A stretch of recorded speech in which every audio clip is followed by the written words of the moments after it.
Welcome back, everybody. I'm here for part two with Dr. Gabriel Francis, the rock and roll doctor. And we're here today to continue where we left off yesterday, which was talking about her own personal journeys to many, many different countries and different cultures to try to explore non-Western healing practices, which are really at the heart of what this program is all about. So, Gabrielle, you told us in our last episode about what led you to the other cultures, but I'd like to know a little bit about some of these experiences, what they were like, who you met along the way, and what they taught you. Sure, Bob. I mean, this is my favorite subject to talk about, and it's basically the focus of all my travels is, and I started this pretty young and, kind of just would drop into a country with with a backpack, no hotel reservation. And no information whatsoever about the culture, except maybe a little bit of what I learned in Lonely Planet. And, one thing I really find overall about these traditional cultures is that there's this, there's a lot of ways that healing intersects in a culture. So one thing is I definitely like to enter a culture um, during a festival. So, for example, going to Oaxaca for Day of the Dead. When you enter during a festival, you can see the way that healing intersects. And the places that I've seen healing intersect are through the foods and the food rituals and the customs around the food. A lot of that is often very much part of the healing. The actual spiritual pilgrimage or the holiday usually has a spiritual undertone that brings people together for this. There's the healing system, for example, if we were still on Mexico, we have curanderismo, or if you were in India, you would have Ayurveda. In that system, you have the actual healers themselves, whether they're shaman, curanderos, gurus. There's a different type of healer that performs that medicine. And then there's also music that's part of the healing and a lot of the beauty customs and rituals. So, what I see when I go to a culture is the way all of these things intersect together to tell a story about that culture. And there's usually a theme in every culture. So, for example, in Oaxaca, what I found was the theme is all of these things intersect around the theme of ancestors and how the ancestors are with us forever and they're part of us. And it's a very potent theme in that particular culture. And say I go to Morocco, and Morocco, I see that the theme all has to do around the tribe. In Morocco, everything about the group is greater than the individual. And so I see these themes and the way things intersect. And I just think it's also beautiful because when you enter the culture to study the healing, you're just getting a depth about the people and the place and what the soul of people is there. And I find that in these cultures, people are so humble and warm and open to sharing, and it's just been the biggest gift of my life. But I do have to say that when you go to these places, you have to kind of go humble and with an open heart and without judgment, because a lot of times we think things are right and wrong and the way we look at things, but they're very different there. And I go with the experience or the intention that I am an apprentice that is here to learn and be healed. Because if I go in there with the attitude that I know more than you, if not more than you, um, they will shut down and I won't get the benefit of learning from them. Beautiful. So, what you've described really well, I think, is the way to go into another culture, and certainly within my background, which is the field of anthropology, we have this notion of cultural relativism, that in order to learn about another culture, that we have to leave behind our preconceptions about what the correct way is to live, that a Yeah. culture can only be evaluated in its own terms, not through ours. And that certainly is important whenever we leave the boundaries of our own culture. So Yeah. you described a really very well, I think, an attitude to go into another culture with. I'm wondering if you could tell us a little bit about some specific things from a culture or two. What I really mean is a technique. So, for example, I know that you went to Guatemala and learned abdominal massage. That would be one example. Am I right? Yeah, so one of my adventures was the Ruta Maya, and I spent several months traveling through Mexico, Guatemala, and Belize on what they call the Ruta Maya, which is following um, the Mayan temples and pyramids. And you know, I guess I give off the energy of a healer. So for some reason, I'm always end up as being attracted to the healers. But I'll go into a cafe, start talking to people, go to a market, tell them I'm a doctor from the US. Next thing you know, they're bringing out the curanderas. And the curanderas are the lady healers and midwives. And one thing led to another when I was on the Ruta Maya, and I quickly learned that there was this famous technique called the Mayan abdominal massage that I needed to learn about. So I actually learned about the Mayan abdominal massage from several people in Guatemala and in the Mayan region of Mexico. And then I made it to Belize, where the famous Rosita Arvigo is, and she has a little center in Belize. And Rosita was very powerful teacher for me because she's a Western naturopath that came to Central America and studied with one of the oldest shaman in Belize. But she actually brought the Mayan massage into a way to the West. So I did her training as well, but I had also done it with a lot of other curanderas in the region. And it's been the most profound thing that I've ever learned as far as how it could help women. I call it ancient wisdom for the modern woman because it's a massage technique that realigns the uterus and the ovaries. And it can be used for any female imbalance from PMS to menopause to cysts, fibroids, urinary tract infections, and the list goes on. So it's been a very powerful thing in my treatment with women.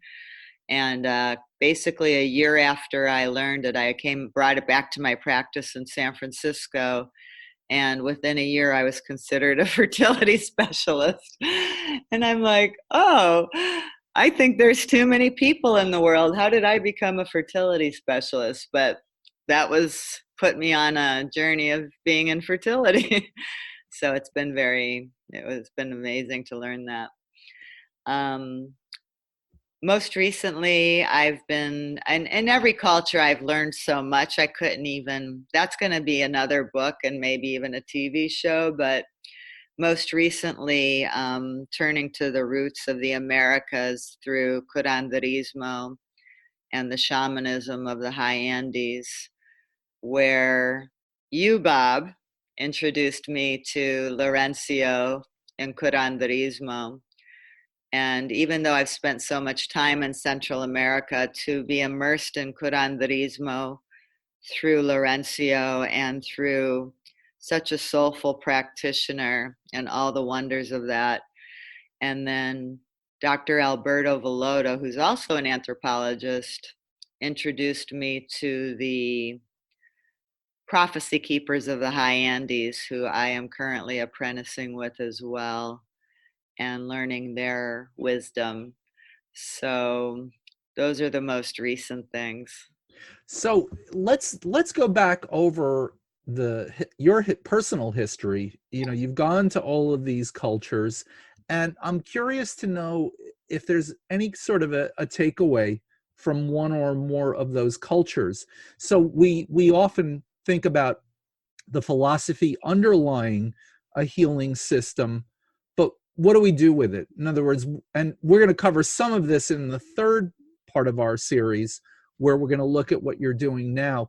But what's a takeaway or two about these insights from other cultures about knowing what it is to be healthy? In general, we can look at Western culture as looking at what's wrong with you. We find a Right. symptom, we try to get rid of it. But in non-Western societies, there's much more of an emphasis on what wellness is. Let's understand what it is to be a healthy, well-balanced person. And what is a takeaway or two that you get from all of these non-Western ways? Well, they see healing not just as a physical thing. Okay. In the West, we look at healing of the body. In those cultures, the body, mind, and spirit are all one. And so the language and the healing all involves healing all of it. You can't heal the spirit without healing the mind and the body too.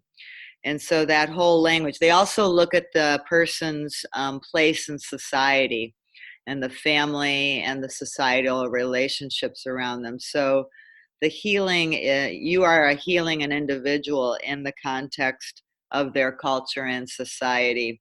And often the society is part of the healing of an individual. It's where their people aren't left alone. Okay. And so I think that's a big, important thing to think about, is that it's really a body, mind, and spirit. But one thing is that whenever this is just a little bit more broader, and people that are on their own healing path are going into cultures to learn healing, whether it's healing or a spiritual tradition or a physical technique, is to go in. Like, a lot of people think that if you don't believe everything about what you're learning, it's not valid. Like I said, I believe that the healing we're on and the learning that we're on is an adventure. And we go in, we look at things non judgmentally, we take the parts that feel right inside of us. We'll end up touching other people or being able to heal other people because they'll be attracted to us for that information. But just because you don't resonate with everything doesn't mean that it's all not good for you, right? And that it's okay to have a dynamic flow in the personal path to healing and in the personal path to spiritual discovery.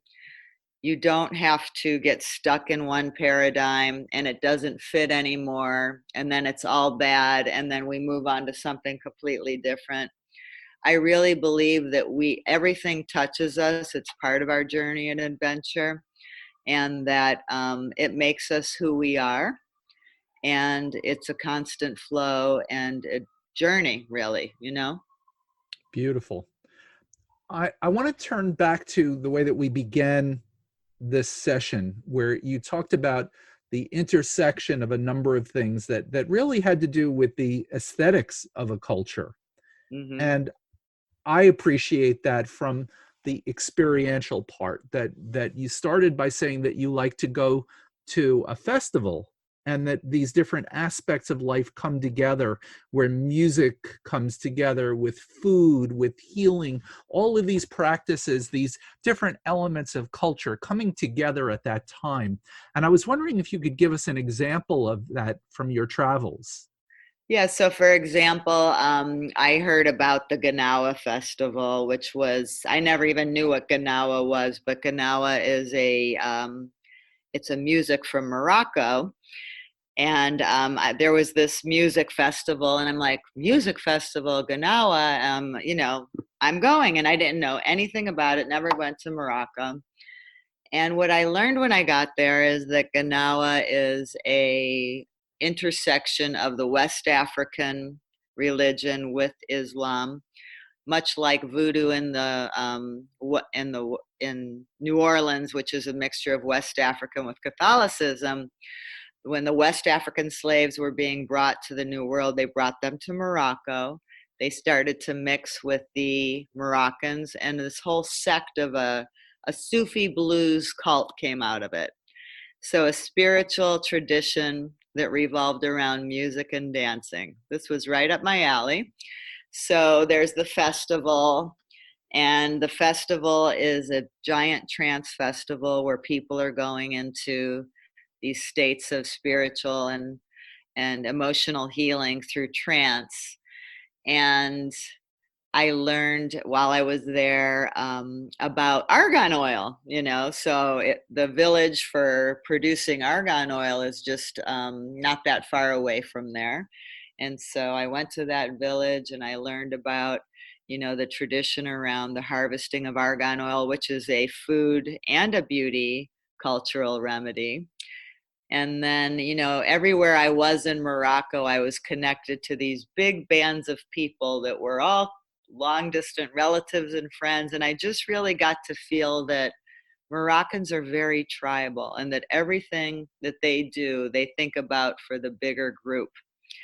And so, I went there for a festival, but I was opened up to their world of their food, their beauty, their music, the healers, which were considered the ma'alim, or the lead singer of the Ganawa music is considered the healer.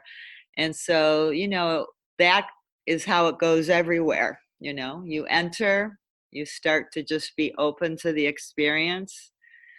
You ask, where are the healers and the musicians? And most of the time they're the same people. That's my favorite part. And the adventure goes from there. Well, you've convinced me. You painted a beautiful picture with words about that experience, and I'd love to go there and experience it myself. So thank you so much, Gabriel, for this second installment. Thank you, Bob. This is fun. Listeners, please join us for our third session where Gabriel will talk about the work that she does now with some ideas about having optimal health and enjoying your life in the process. Thanks for listening, everybody. This has been Cultures of Health and Healing with Robert Vetter. Thanks for listening. Please remember to subscribe and rate this show and share it with others. Until next time, remember, your health and healing matter, and you can find your own unique path to optimum wellness.